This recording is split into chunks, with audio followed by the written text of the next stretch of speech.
From the studios of Foxboro Cable Access, located in the center of Foxborough, Massachusetts, you are watching Around Foxborough. Hello and welcome to Around Foxborough, the show where we talk about the people, places, and things that make Foxborough the gem of Norfolk County. My name is Mark Rivard, and I'm pleased to have a guest who's not in Foxborough. He's actually in Philadelphia. But yeah, Brice Patterson. Welcome, Brice. Nice to meet you. Nice to meet you. I hope your day is going well. My day is going great, and I enjoy doing interviews, and I can't wait to hear all about you because I've heard you have a very interesting story. So tell us a little bit about yourself. I know you're a freelance illustrator, and I'm sure we can get to that, but tell us a little bit about you. Well, so I do have like a very checkered past. I am a person who lives with complex trauma. I have a history of over 2 decades of trauma, a decade of physical abuse. I'm from West Philadelphia, so right off of Cops Creek Parkway. And when I went to college, like there used to be memes about my friends. They would joke about me being like the Fresh Prince of Atlanta. So I was always like a nerd and really geeky and kind of like to myself, a bit introverted and odd. So I always had like these little things that piqued my interest. So I was always into the arts. I always really loved comics, even though I couldn't afford any of them. I love games, but I couldn't really afford any computer that could play any of them. And I love nature a lot. I had a very intimate relationship with the land, the trees, and the animals around me. And I got some of that from my grandfather and the people that I've had the benefit of interacting with. Now I would describe myself as a emerging artist because I'm kind of finding my way in arts. You know, a lot of people really love my work, but I've never really thought of my art as being something that I've ever had to like truly impose on the world. But like as I've done more community work and community activism, mutual aid, volunteering, a lot of people have told me that like they appreciate the passion and emotion in my work, and they want me to contribute it to the community, which I care about. And I want to, if I can do anything with my work, that's what I would want to do. I want to contribute it to our collective and make it meaningful to the community that raised me in a way. I am also in tech. I have my tech degree because I decided that I was going to go to art school and try to figure out how to design games. And that is not the most applicable thing once you get into the labor force. So that led me to doing a lot of really, really heavy labor, working class work, eventually, as well as service work. So going through that experience, not only spending a lot from my education, but even going into like high labor work, educated me about how the working class are the backbone of American society. And in fact, not American society, all of society globally, the working class are the people who keep things functioning, keep the day-to-day functioning. And, there was a lot more respect that needed to go into how we treated individuals who did repairs or who did deliveries and handled our distribution, or who worked in healthcare, who were not channeling prejudices like mistreating Black, brown, indigenous people and women, but like really the healthcare workers that really put their time and effort, and some of them that weren't even paid very well, like some of the elder nurses that really put their time in to really empathize and connect with the people in the businesses. I've seen them from being a patient due to the own illnesses that I've dealt with, and also behind the scenes as a hospital tech. The amount of stability each worker puts in to our society. So that became like very important to me, like advocating for workers. Um, and that became like a part of my activistic nature, as well as me advocating for people in healthcare, or in me advocating for people like me who have dealt with complex trauma and have mental illness issues. And I'm sorry, I'm chewing on a pow pow seed because I recently went on an adventure to find the pow pow fruit, which is like an indigenous fruit of our area, the Northeast. Mm-hmm. And once the United States was colonized, a lot of these trees were cut down in favor of like London planes and other uh, uh, you know Western European trees, and it's kind of sad, but like they make a fruit that only drops like around this time. It was my first time having it. It's just amazing. But I'm sorry. And you found it. Yeah, I had to. Like, I had to. See, the love of nature. Oh my God, they're such beautiful fruits. And when you first started off, you're like, oh, I was a geek. You know what? I was too. I am a geek. I played Dungeons and Dragons when I was into my teens. And you know what? You got guys like Bill Gates. These guys, the guys who are all the millionaires and billionaires were all geeks. So don't worry about that. All right. The most talented people were the geeks that I grew up with. A lot of my friends, and so don't worry about that. So I know you were talking about, your art and everything. So how did you get involved? I know probably as a kid, you'd like to draw. That was one of the things you liked to do. You said you like comics. So how did you, I guess yeah. Rewind. The question is, so how did you get into that? I mean, is that something you did a lot? Is that something when you were even younger, you wanted to do? Or is that something that just came naturally? Yeah, I think it's something that definitely just like came naturally. Like it wasn't, I can't think back and say, like there were moments where I definitely wanted to do art. Like I wanted to try animation. I wanted to make comics because I thought they would be fun. They would be fun projects to have. And I had these stories and imaginations that I would bring to life. But thinking back, like I don't think there was a point where I was like, I want to do this to make money. I want to do this professionally.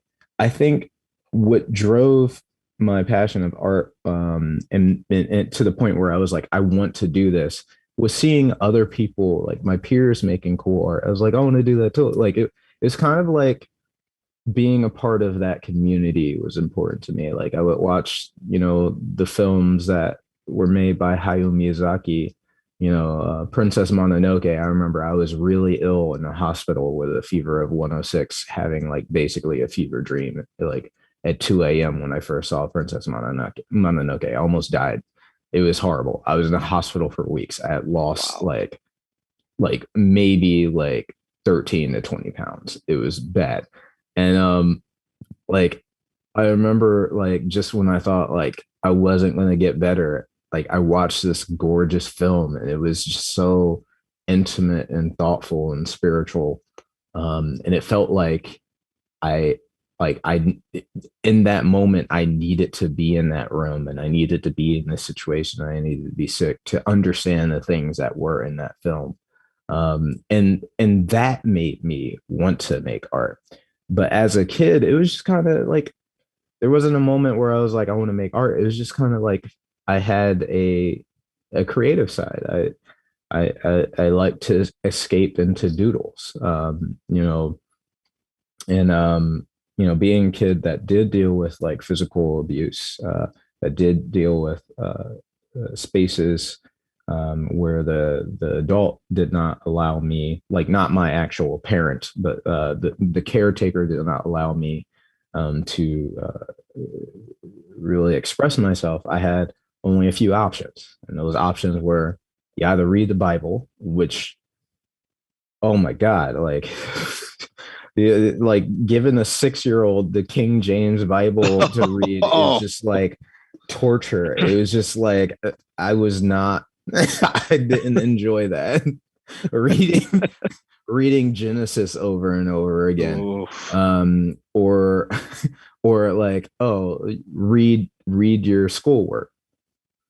And schoolwork when I was young, yes, it was good to learn, but I didn't really understand at first, like, why are you putting this in front of me? Like, why am I learning these words? What is the meaning of this?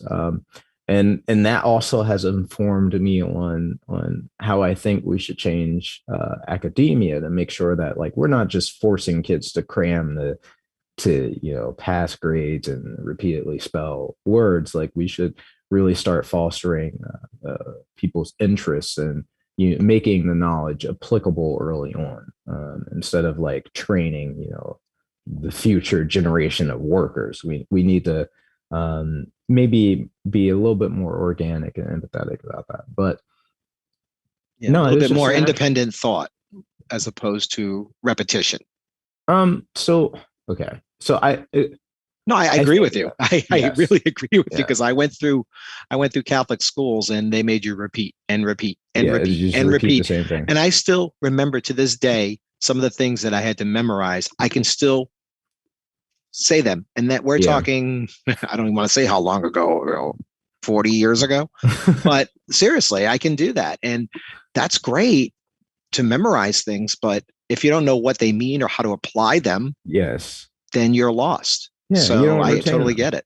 You don't retain it. No, and you retain it enough to pass a test, and then you move on to the next test. And it kind of depletes you.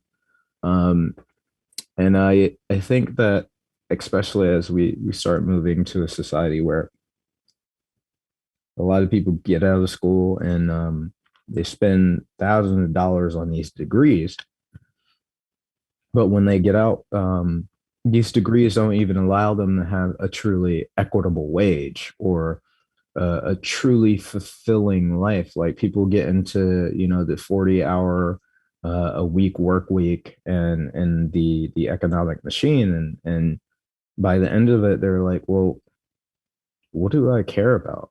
What am I doing? What is this?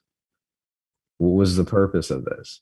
Like, I have become a cog in this machine I didn't even truly consent to be a part of. And I notice, like, a lot of millennials, people my age, and even younger, like people who are reaching 25, realizing, hey, like, I went to school all my life and now I'm getting into the workforce and I don't actually want to do this. Because people weren't really given any option to truly explore who they are and how they could contribute, or what's the true contribution that comes out of it, especially when we're confronted with issues like climate change, economic instability, unlivable wages, unstable housing markets, social isolation because people don't have time to work, or hookup culture. It's like, I haven't even had the education to explore my own emotions, and now I'm getting on Tinder and somebody sleeps with me and then they ghost me like after a week. It's just like, how am I supposed to handle these things, let alone if you are a person that has gone through the complexity of having complex trauma or witnessing things that are difficult. So yeah, it's really interesting. That is a huge tangent away from no how do you start. But it's important. I mean, if you look at the way generations have worked, my parents' generation, the great generation, as I called it, they had their certain thing: get married, have a family, dad goes to work, mom stays home, raises the kids. That's how my family worked. Then you start shifting to, okay, now that one salary may not be enough to support the family. So both parents work. You get latchkey kids who come home from school. They better do their homework before one of the parents gets home, et cetera, to make whatever, maybe even fend for themselves for dinner. To now, where everything's so interconnected with the internet and our phones and this and that, information is fed at you at light speed and you don't know what you're doing. And I totally get it. And that's where the millennials are right now. There's so much going back and forth. What do I do? Do I do what my parents or their parents did, or what can I do? And am I going to be in this field, or am I going to be stuck in a job where I don't really want to do it just to live? So totally get it. Yeah. And jump into any tangent you want, because that's what we're here for. Because you know what? You're probably inspired by all of this, and that helps you in your art, because of your experiences and because of these things. Right? Absolutely. I think I've never been as artistically enriched as I am now. Now that I've been doing volunteering, forms of mutual aid and harm reduction, and community work since I was young, off and on. But now I feel like it's truly a part of me. And I've been educating myself about issues. I've been reforming my thought on how we as a country interact with the rest of the world, how our consumption affects not only our own communities but the communities that we get our resources from, how we treat workers, how we treat indigenous populations, how we treat people in our communities that may be struggling from addiction or mental health issues, or a lack of housing, or our relationship with capital, our relationship with money,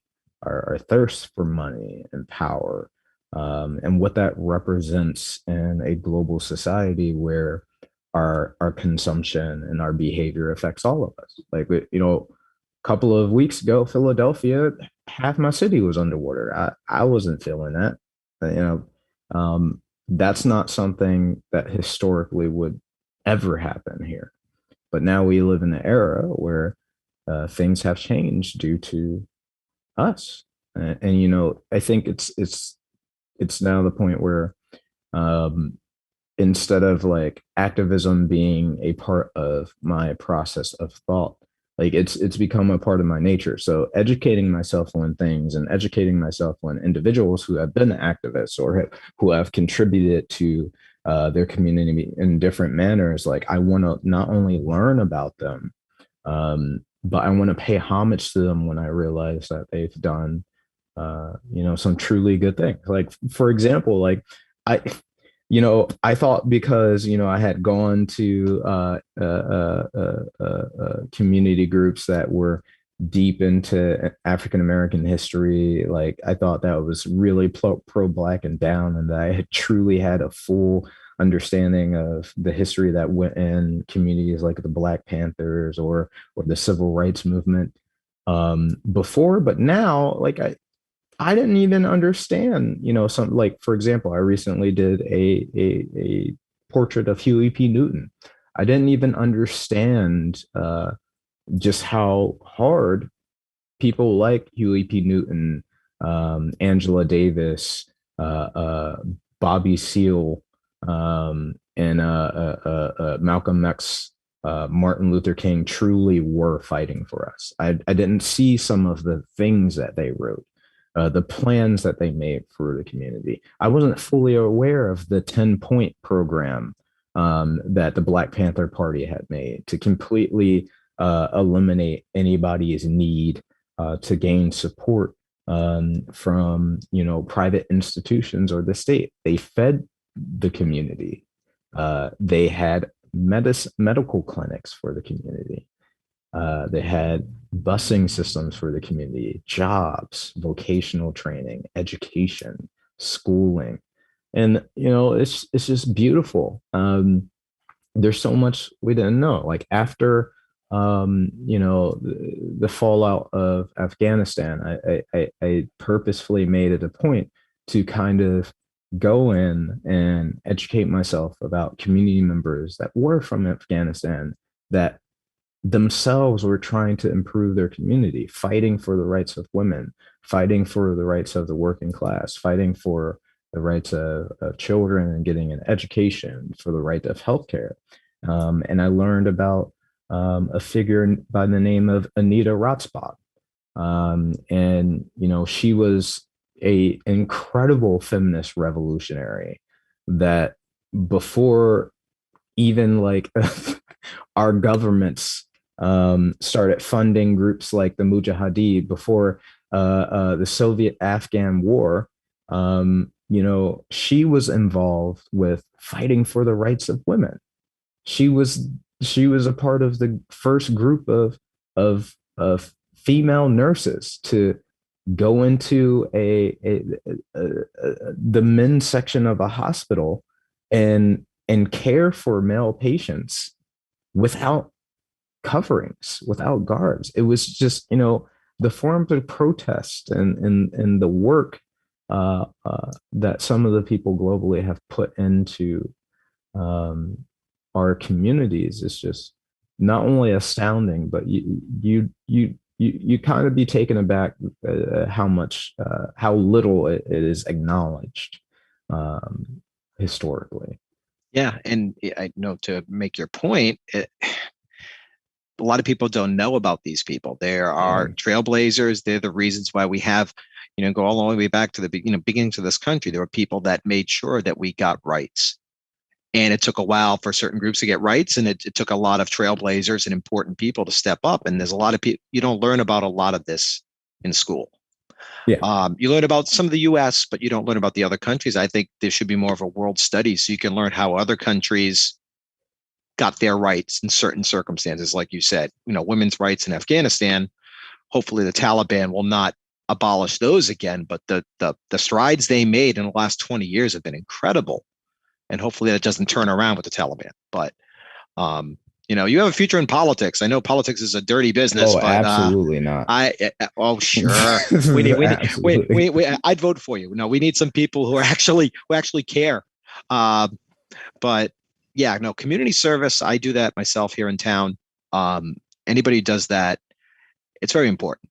And that you want to be involved in your community like that is very important. And it's a great thing. Anything you can do, because if we had more people like that, world would be a better place. I think honestly, our collective health, our collective liberation comes from us as a community, taking care of one another, seeing one another as our family. I'm not really a fan, of modern corporate duopoly politics in the United States. I used to be a huge Barack Obama fanboy. In fact, like when I was in high school, I'm pretty sure young Obama, fresh out of Chicago, 2006, was one of the individuals that helped radicalize me when he was still preaching about universal health care, because I had helped take care of my grandmother who had Alzheimer's, and I took care of her all throughout high school just to watch her decline and die.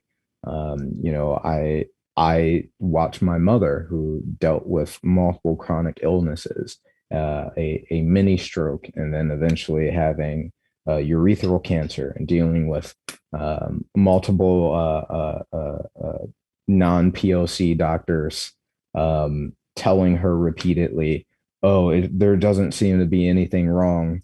It looks like you just have a UTI," and her nearly dying and having to have a Black woman, a friend of fellow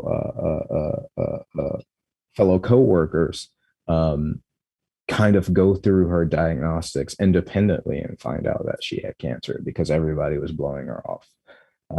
Going through, seeing how we were treated in the healthcare system, that those things, those ideas helped radicalize me into thinking that we needed to do something for our community. But now living in 2021, and after years and years of thinking that maybe we could get changes through the electoral process, and not really seeing things change very much materialistically for people who are poor, people who are working, people who are struggling with addiction, people who do not have mental health and healthcare support. I don't think that that's necessarily the vein I would want to be in. I don't want to be a politician. I don't want to sit there and vote. I don't want to write bills, because not only do I think that by the time that they get passed into law due to the process being slow, it's too late. I think that it should not be up to a minority of people. I don't believe in the idea of a true republic anymore. I think that, to some degree, if politicians exist in some capacity, they need to listen to, the collective grievances of the community. Um, they need to listen to the people who are in pain, um, and come up with tangible solutions for that pain. And I know that sounds wild because people are like, well, a true democracy that is quickly corrupted. I mean, like look at the vaccine debate right now. But I think there is also like true importance when we start listening to our community members, because a lot of the people who are even like afraid of vaccines, it's because they haven't been given the proper education to understand how that works. They haven't been treated fairly by doctors in a for-profit medical system to trust them. They've been talked down upon, by wealthy and elite people who have had the ability to afford higher education. They've been othered and mistreated by other individuals. And although I would be one of the sorry about the sneeze. Oh, that wasn't even me sneezing. Why am I apologizing? Anyway, um, when it comes to like even though I know like I would be one of the classes of people, a lot of the folks that have issues with vaccines probably would have a grievance with. I understand that that is from a lack of exposure. I understand that they are also a product of their environment. They are also a product of mistreatment and manipulation in some degree. So I think that, there's huge flaws in politics, and I don't think I would ever want to be uh, a politician, not for the United States. Well, you don't have to be a politician. Just Yeah, do things in your community. That yeah, you be a voice of your community, and and do that through your art too. yeah. I've seen some of your pieces online. Oh, thank They're you. great. I mean, really, we got to do is we got to promote you, because you have to tell us all about your website. And I want to give you time to talk about that and Instagram and all that fun stuff, so people can see some of these great. I mean, these are awesome pictures. Oh Really, my really God, I didn't talented. even see it on the thing. Thank you so much. So so the list right there, the four most recent portraits in order, that's going to be Huey P. Newton, who was considered a terrorist by the FBI and CIA, and literally, he was considered to be fugitive number one, for the United States during the era of the Black Panthers. And that was before, he even really did anything radical, because he was feeding and educating Black people and wanted to separate us from the state and private institution. And the segregated Jim Crow United States was like, oh, hell no. Like, what? Black people feeding each other and educating each other and giving each other medical care? Not working for us. No, we gotta shoot y'all.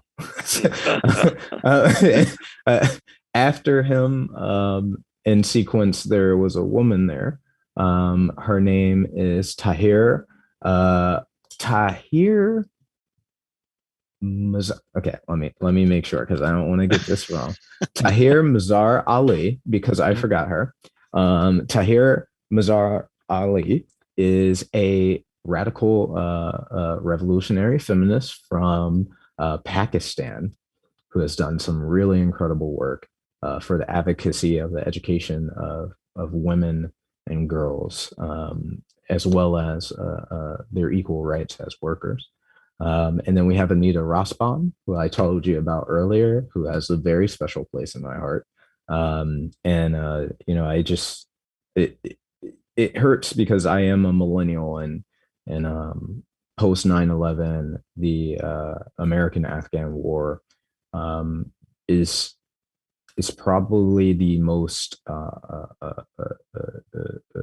permanent, dominating global conflict that has ever existed in our lives. It is a relic of our collective trauma, and something that I think that we need to be not only more thoughtful of, but or more aware of, because um, at the end of the day, the people who were harmed the most by the military campaigns post 9/11 were civilians in Afghanistan and places like Iraq.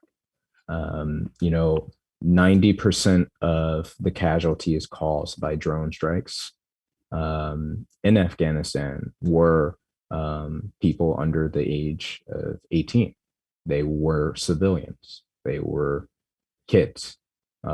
So, even if people, want to claim like, well, we had to stop terrorists, um, you know, even though I think, the word terrorist is a loaded term now, because, when you live in a country for the past 20 years where another country you're not familiar with has been killing your family and friends, sometimes you're not joining these groups because you believe in ideology. Sometimes you're not joining these groups because you believe in destroying another country. Sometimes you're joining these groups because they just killed your mom and sister and brother in front of you. And you want them to leave your country alone. And I think it's important to note that if you do have a military campaign where for every single target of interest you find, you kill 9 kids, I don't think that's necessarily just by any means. I think, at some point we have to consider that as a genocide of innocence. I totally agree. I totally agree with you. But we do have to get going because we're running out of time. Oh God, I didn't realize I was talking that much. And I do want to make sure that you do get out the information. So tell us about your where we can find more information about your art, where we can contact you. Tell everybody. So I am on Instagram. I am known as Sanctum Haze Art. So Sanctum, like sanctuary, haze, like haziness, and then art, obviously, like art. All together, you can find me on Instagram. I also do political TikToks at Sanctum Relic. So Sanctum, like sanctuary again, and then relic, like you have a physical relic. My website, where I sell quirky stuff and prints of some of my work, is Brice Armand Patterson. So Brice, like brown rice, delicious and healthy. Armand, like ARMOND, and then Patterson with 2 T's.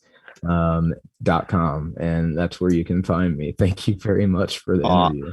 Awesome. Thank you for being on the show, Brice, and good luck with your art, and keep us posted. Thank you. Yeah, nice one. Bye. And that'll do it for Around Foxborough. Have yourself a great day. You too. See ya.